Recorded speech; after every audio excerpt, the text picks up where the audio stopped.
Thank you very much, Jim, and thank you, ladies and gentlemen. It's really great to be here with so many friends and people I admire and contributors to the Journal, and I might add, especially sources. We are especially grateful for our sources. It's really a pleasure to be here at this really important and timely conference, and especially to introduce our next speaker, Congressman Paul Ryan. I should first offer a confession that the Congressman and I share a frustrated career ambition.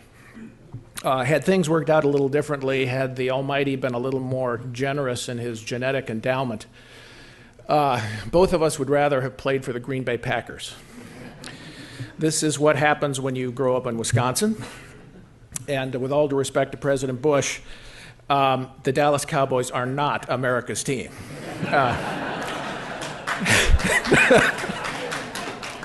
If you ever visit Congressman Ryan's private office on Capitol Hill, you will not find the usual photographs of him with the various world dignitaries. What you'll find are a couple of items of personal memorabilia, two in particular. One is a napkin autographed by, of course, Arthur Laffer. The other is a photograph signed by Paul Hornung, the famous running back of the Green Bay Packers from the glory days with Vince Lombardi. This is a man who has the right role models. Now, you also may have heard that Paul Ryan is a dangerous man, a very dangerous man. Now, this must be true because the current president of the United States keeps saying so. When I turn on MSNBC, and of course I'm there every night, and hear Paul Ryan discussed, I'm not sure if I'm listening to a news channel or America's Most Wanted. You may have read that one of America's supposedly leading newspapers, in its typically current understated style, calls him a cult leader. A TV had, you may have seen it, had a Paul Ryan look-alike throwing a grandmother in a wheelchair off a cliff. Now, I've known Paul Ryan since he was an intern 20 years ago, and I have rarely seen him criticize anyone, much less throw anyone off a cliff. But I do agree with the critics on one point, albeit not for the same reason. Paul Ryan is dangerous. He is dangerous to the political status quo in Washington. He's dangerous because he understands that the United States cannot continue on its current path of a slow-growing economy, but a fast-growing government, and still remain the prosperous country that it has been for 225 years. He's dangerous because he's willing to say this out loud and in public, not once, not twice, but again and again. And he's willing to propose concrete and controversial solutions that will help the country change direction, and to suffer the political consequences for doing so. Now, this is not a partisan point. Before he died, I was lucky enough to get to know, on a personal basis, the late Democratic Senator from New York, Daniel Patrick Moynihan. And every so often, the great liberal intellectual that he was would call me up on the phone and offer some ideas. Now, as an aside, I should say that this is the secret to being the editorial page editor of the Wall Street Journal. Get very smart people to call you up with ideas. But one of Moynihan's ideas late in his life was that the big institutions of government, which of course his own party had been so influential in creating, they had to be reformed. He was talking about the tax code. He was talking about the education system.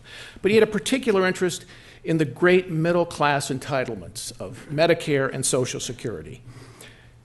He said they were designed for an earlier era. They were becoming unaffordable as America's demographics changed, and they were crowding out other good liberal purposes for government spending, education, transportation, a safety net for the poor. And Moynihan told me one other thing. He said that the Democratic Party should reform these programs because they had authored them.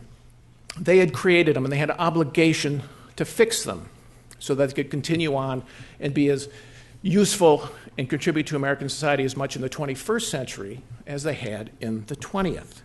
But he said if the Democrats weren't prepared to do it, well, then Republicans were going to have to lead. So here comes Paul Ryan, who becomes ranking member of the House Budget Committee in 2007. And he decides to break congressional type and actually do something with the job.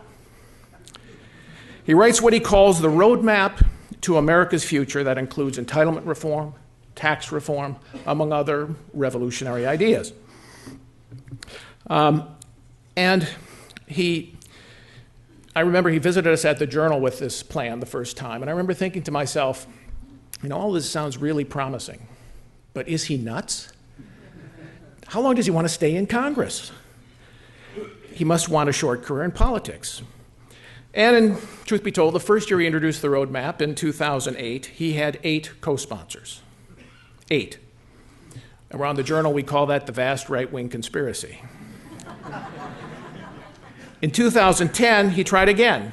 This time, he had 14. Then came the election of 2010, the new House majority.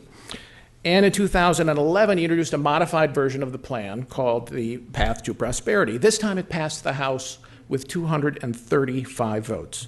Even more amazing,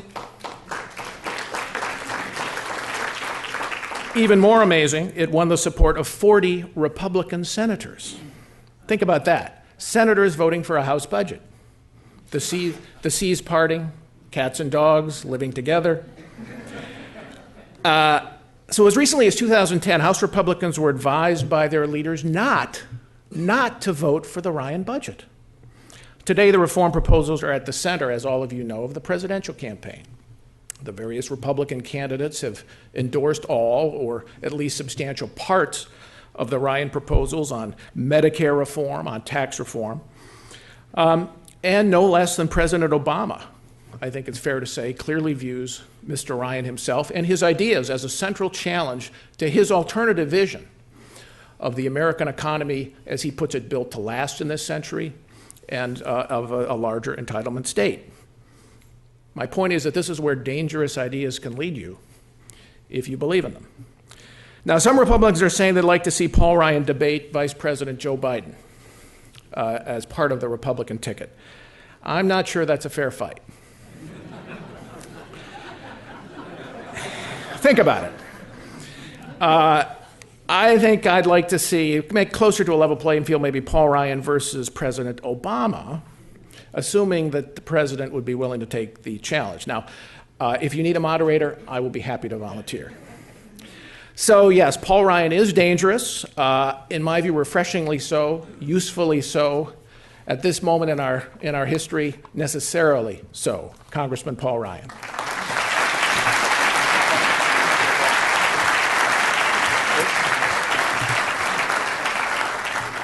Thanks a lot, Paul. We do share the same aspiration, which is to play for the Green Bay Packers, albeit we would not be on the team at the same time.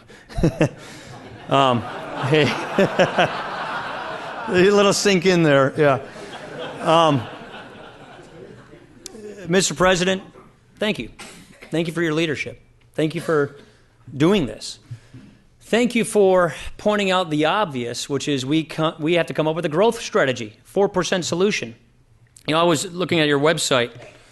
Free market capitalism is the engine of social mobility, the highway to the American dream. Well, that pretty much says it right there. Couldn't have said it better myself. That's what we got to focus on.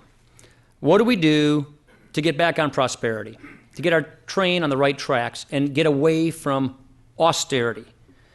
Prosperity is what the American dream is all about. Limitless opportunities. You can make the most of your lives. Your rights come from God and nature, not from government. And then you can do what you want with your life to be happy, however you define happiness for yourself. That, in a nutshell, is the idea. My own family history is pretty unremarkable. It's just like everybody else's. The potatoes stopped growing in Ireland. My family was in a, class-based society. They came over with the shirt on their backs. They came to Boston, worked the railroads until they had enough money scraped together to buy a farm. That ended up being in Footville, Wisconsin, right outside of my town of Janesville.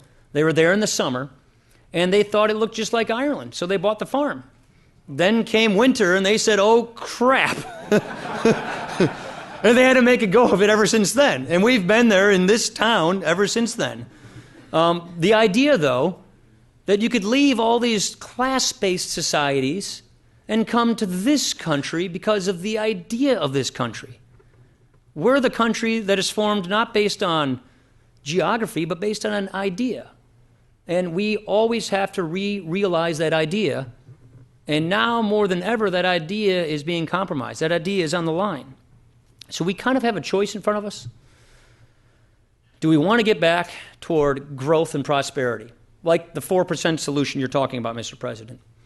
Or are we going to throw in with the rest of the world and go down this austerity path, which is what Europe is going toward? You know, austerity means current cuts to benefits for current retirees. It means cranking up your taxes to try and please the bond market vigilantes, which slows down your economy, makes it harder for younger people to get out and have careers and build a life for themselves. It means overburdening regulations where the central government is picking winners and losers in the marketplace. It means slow growth.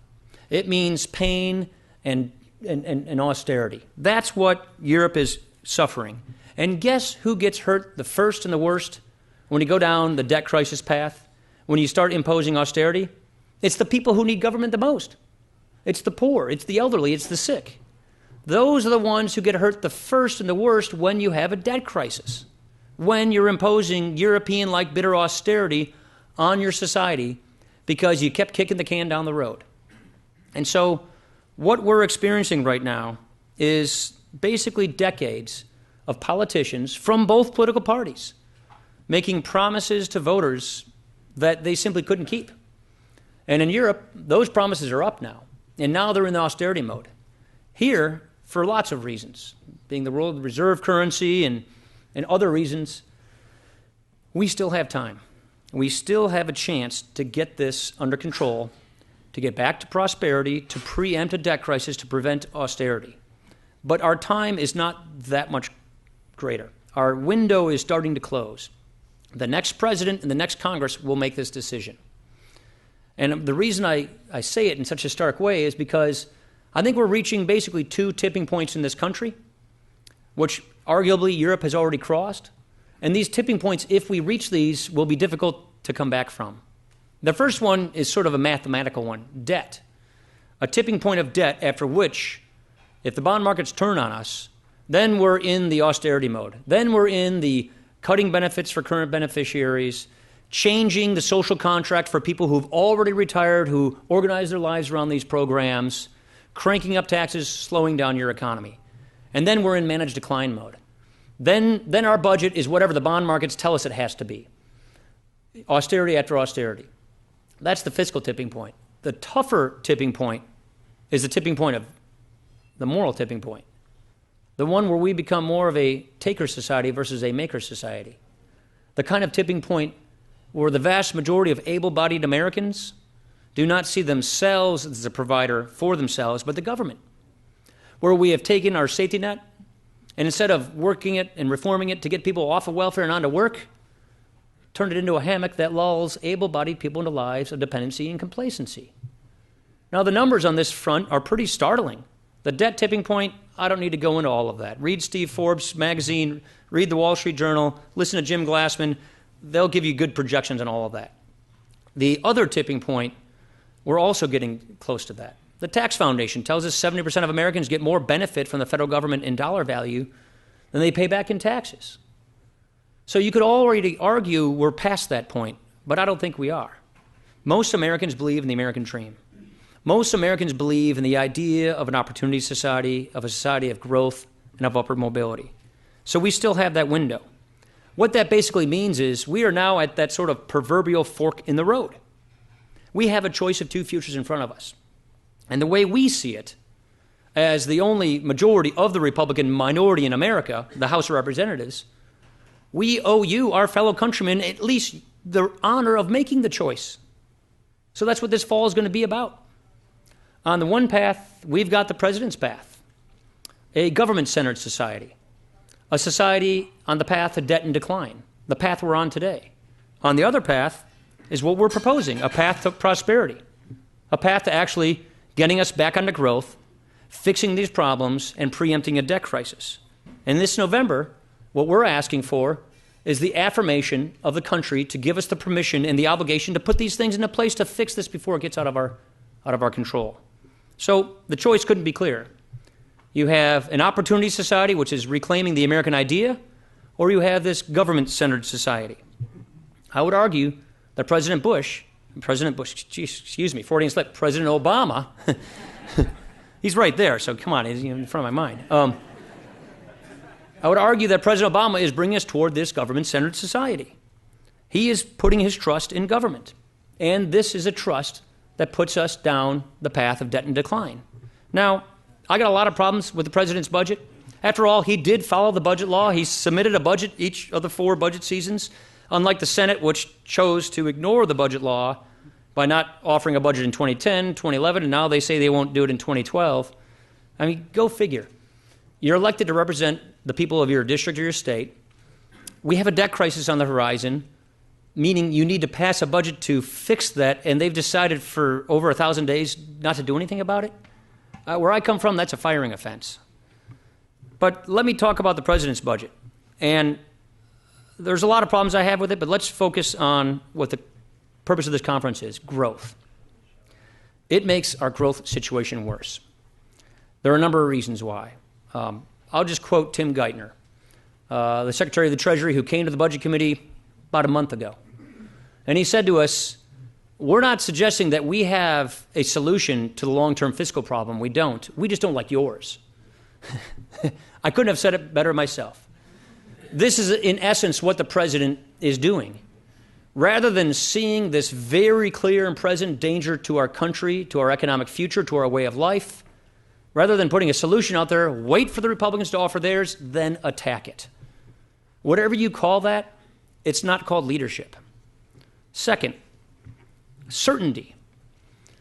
If you put a budget plan in place that deals with the drivers of our debt, to quote John Taylor, who I know is one of your panelists here, or to quote Chairman Bernanke, that will give us an immediate boost to growth today.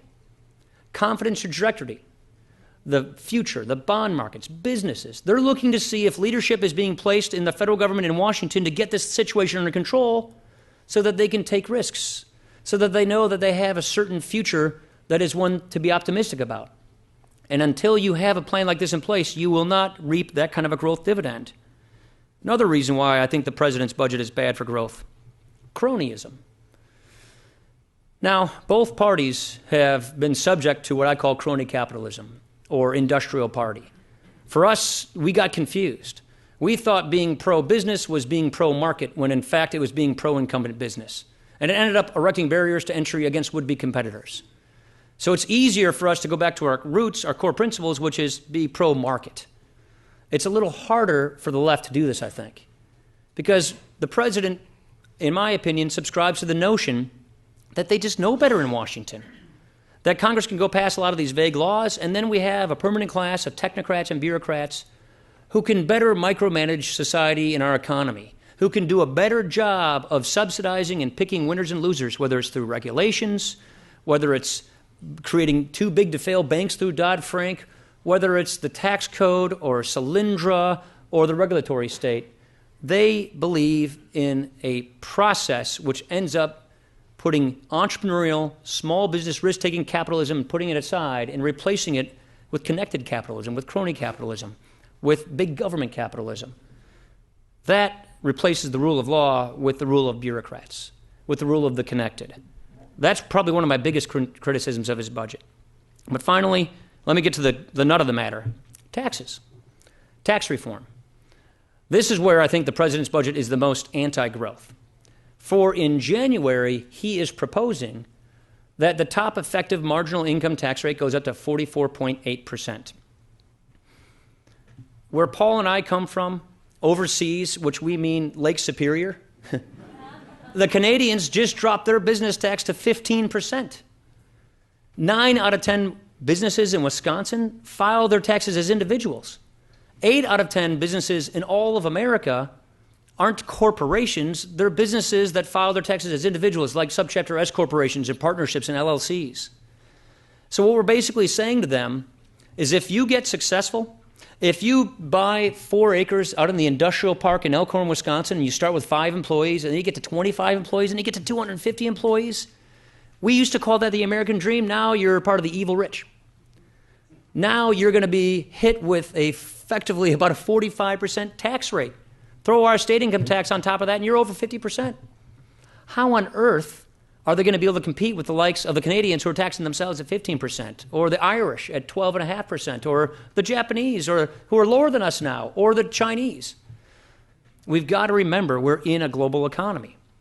And if we tax our job creators, if we tax these businesses where 65% of the net new jobs come from, where more than half of Americans work for today, if we tax them at such higher rates than our foreign competitors are taxing their companies, we lose, they win.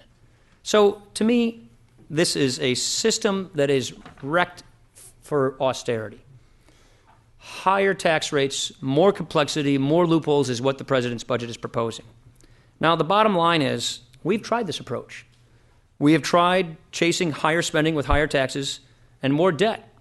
It hasn't worked. We tried the stimulus spending. We tried all the demand side Keynesian stimulus. All it got was a debt hangover and a cloud of more uncertainty hanging over our economy. And so it's put us on slow growth. And look at the social pathologies that have failed. Our poverty rates are the highest they are in a generation. 1 out of 6 Americans are in poverty now. The woman unemployment rate is the highest it's been since we've measured it. So these policies aren't working. The good news is there's a better way. And the other good news is some of us are actually putting ideas on the table to show that there's a better way. That's what our Path to Prosperity budget does. Now, to Paul's point, a lot of the political pundits told us that we were crazy. When we first started putting these budget ideas out there, the pollsters and the pundits and the political class said, whatever you do, don't do that. You're going to give up your seat. You're going to risk political death. I got to tell you, if you want to be good at these jobs, you have to be willing to lose these jobs. If all you do is worry about getting reelected and doing what the pundits and the pollsters tell you is the right thing for the moment based upon the phone calls that took place last night, you're going to go nowhere. You're going to be chasing your tail and running in circles. We know what works. Freedom works. Limited government works. Free enterprise works.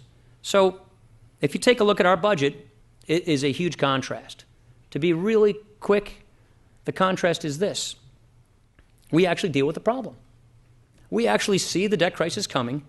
We see the drivers of the debt, and we deal with it. We have to have those fundamental structural entitlement reforms so that we can preempt austerity. And the sooner we act, the better off we all are. We actually have proposals that Medicare doesn't change the benefits for anybody who is in and near retirement. You wait much longer, you have a debt crisis, all bets are off. You won't be able to do that. So what we're saying is, let's preempt austerity by getting us on the right path so that those people who retired, my mom's been on Medicare for 11 years. You know, we have this rule in Wisconsin, when you turn 65, you got to go to Florida for the winter. She's been doing that since she's been on Medicare. We don't need to pull the rug out from under these people who've already organized their lives around this promise. The problem is, it's a promise with a $37 trillion hole. So if we reform these programs now for the younger generation, we can cash flow the commitment to the current generation and keep the guarantee going. But you must do it soon. We cut $5.3 trillion in spending from the president's budget. We save and strengthen these critical entitlement programs. We get our debt under control. We put our budget on a path to balance and to get the debt completely paid off. The second difference we do is we actually propose to end the cronyism. Get rid of all the corporate welfare. Get rid of the notion that we should be subsidizing this company and not that company. Get rid of the idea that regulators should be picking favorites among those who are connected. Get back to the system of free markets and fair play and transparency and equal rules apply to everybody. Equality under the law, before the law, not equality after the law. Now, the other big difference, and I'll finish with this, is tax reform. We propose to do fundamental tax reform.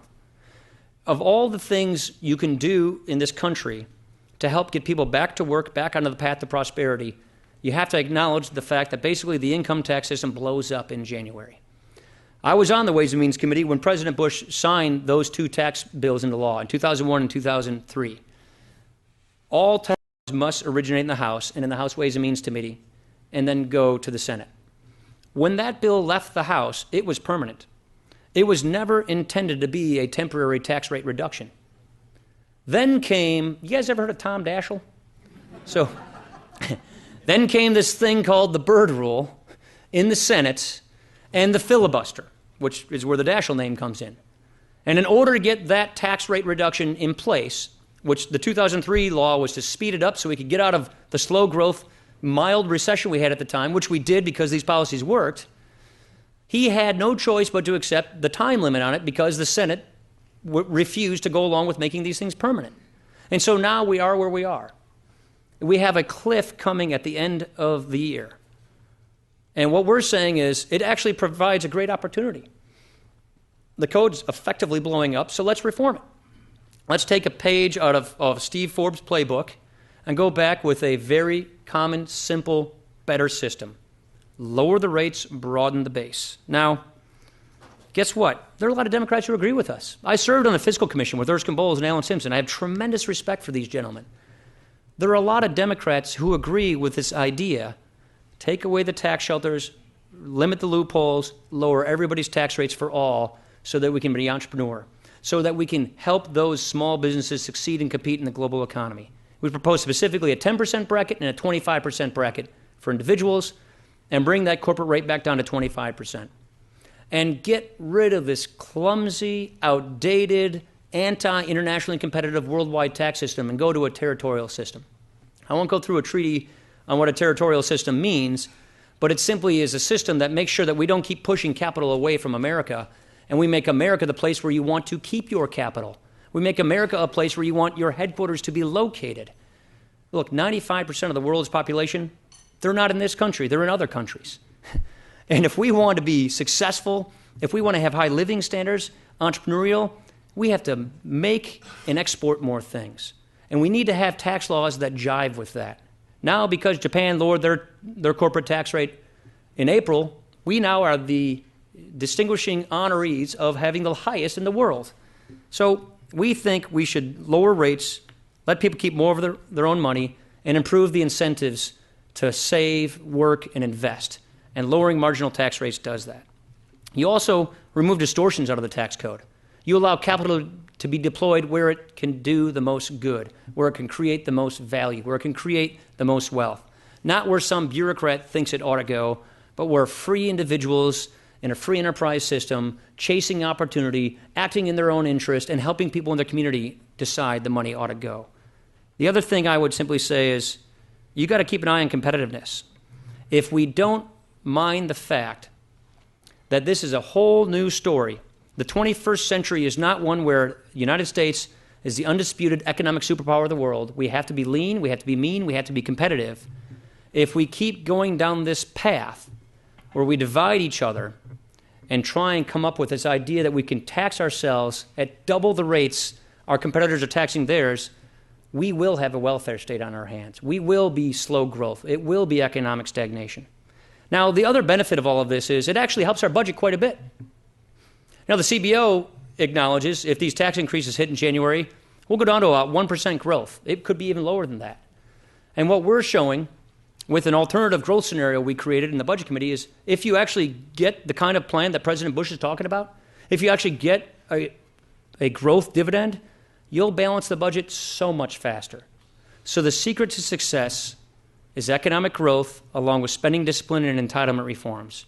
And if we do those three things, we can quickly get America back on the path to prosperity. And the idea at the end of the day here is this. Then we revive the system of upward mobility. And so here's what it all comes down to at the end of the day. We don't like the direction the president's taking the country.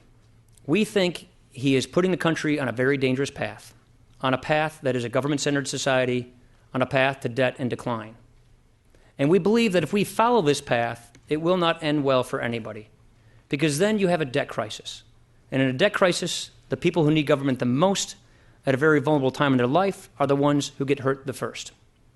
We believe in prosperity. We believe in upward mobility. We believe in equality of opportunity, not equality of outcome, which means we want to put these kinds of pro-growth policies in place. And in order to do that, we have to ask the country for permission. And so our commitment is this. We can't simply win an election by default, by running against the guy and then hopefully winning a negative war. We have to have an affirming election. That's why we're putting these ideas out there. And what we're telling people is we don't look at individuals in society as if they're stuck in some station in life, fixed in some class, and that the government's here to help them cope with it. You know, when I was working the quarter pounder grill at McDonald's in Janesville, when I was detasseling corn and waiting tables to pay back my student loan, I never thought of myself as fixed in some class. It never occurred to me that there was some limit and that the government had to help me cope with it. I always saw myself as just on my own journey in life, on my ladder of opportunity to make my life whatever I wanted it to be. That's what we do in this country. And so this is the choice of two futures we have. Do we want to get back to prosperity? Do we want to be honest with people about the challenges we have and then have an affirming election where the country gives us the permission and the moral authority and obligation to actually fix this problem before it gets out of our control? Where we can keep the commitment to people who have already retired and get back to growth? Or are we going to succumb to the tactics that are designed to speak to us in divisive ways, to distort the truth about what's happening in this country in order to divide and therefore distract Americans, and then put us on a path to decline? These are the choices. I hate to be so stark, but it just is that simple. And I want to thank the people who are here who've done so much to put us on the right path only to see the inertia of math and economics and the status quo come at us. We can do this. We can turn this around. And if we do this, I have no doubt in my mind that we will get this country back on track just like our parents did for us. That's the entire legacy of America. You make the country better off for your kids. That legacy is at risk for being severed. And if we get this right and we turn it around, I have no doubt that for the next generation, they'll look back at this moment as this is the time America regained its greatness. Thank you very much. Appreciate it. Thanks, Jim.